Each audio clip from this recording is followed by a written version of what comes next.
For more on the developing story, Congressman Andy Biggs is with us, Republican member from Arizona. Congressman, you're a member of the Judiciary Committee and the War Powers Caucus. Let me pick up on something that Trey just said. You know, we've seen the pictures of the Afghan military driving our Humvees and sophisticated equipment into Iran. Will Iran and the Taliban, will America's enemies now get a hold of all this equipment that hasn't been destroyed because of this rapid, sudden, quick evacuation? I think that's a reasonable likelihood that that's going to happen.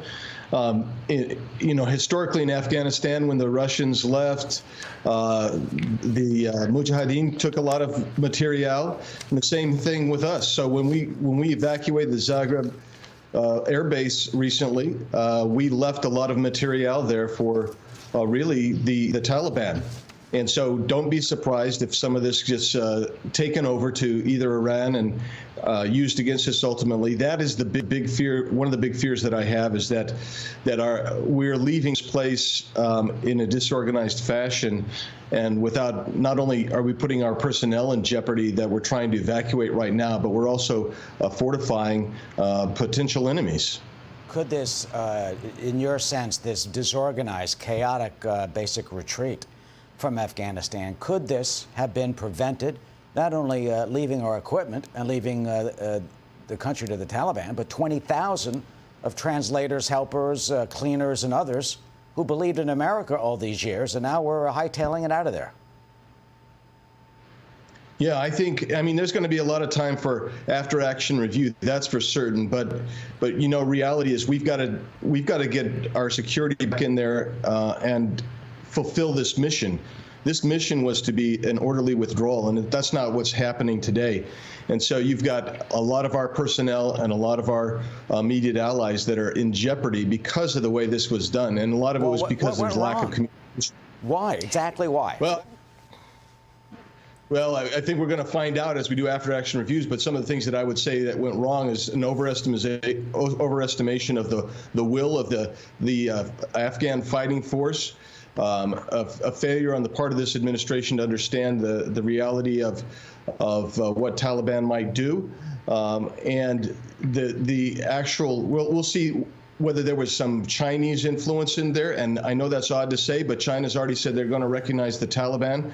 Yep. Did that weaken the will of the Afghan fighters? The way we left Zagreb, for instance, did that weaken the will of the Afghan fighters? Did they say, well, there was no communication there, it was in the middle of the night evacuation, and did that actually impede or dampen the will of Afghan fighters against the Taliban? Because they felt like the U.S. was going to leave them without direction, without support, and without guidance at all. And so there's a lot of blame that we will find, I'm sure, going forward. But the reality is we've got to regain security and organization right now so we can withdraw these people safely. And Congressman Biggs, that's where I want to go. There's going to be plenty of time to review as to what went wrong. What I'd like to know right now, as far as I know the American people would like to know as well, we have American citizens on the ground there. How confident are you that we are going to, our military on the way there, will be able to evacuate safely all of the Americans who are currently in Afghanistan? Well, I think ultimately I'm pretty confident that we will be able to get these folks out. It's just, what will it take to get them out, and what kind of stick are we going to have against the Taliban to withdraw these people? Because I have a feeling that it's going to take some pretty onerous threats and some willingness to actually execute on some of those threats in order to get these people out. And finally, I want to ask you, threats are one thing. What about action? Because now you have, as Trey Yanks just reported, our military at a disadvantage because you've got the Taliban. The Taliban has now released thousands of prisoners, al-Qaeda prisoners, who will more than likely work together. America is the target, the mutual enemy of both. So that's what I'm wondering, because now they have advantage in terms of position. They have an advantage in terms of equipment at this juncture. So again, this recipe for disaster, is there any way, any ingredient to infuse at this point that will make this a better situation for the American military?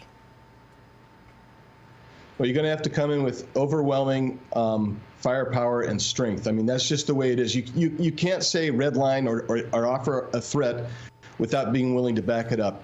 And that's what's going to happen here, because you cannot allow our people, our personnel, to be basically held hostage here while we're trying to evacuate them. That's what's going to happen, perhaps necessarily so. But right now, it's an all hands on deck type of approach, and I'm not seeing that kind of leadership right now out of the White House and the administration, and I'm really concerned about that. Arizona Congressman Andy Biggs, thank you very much for joining us. We are going to stay on top of this developing story.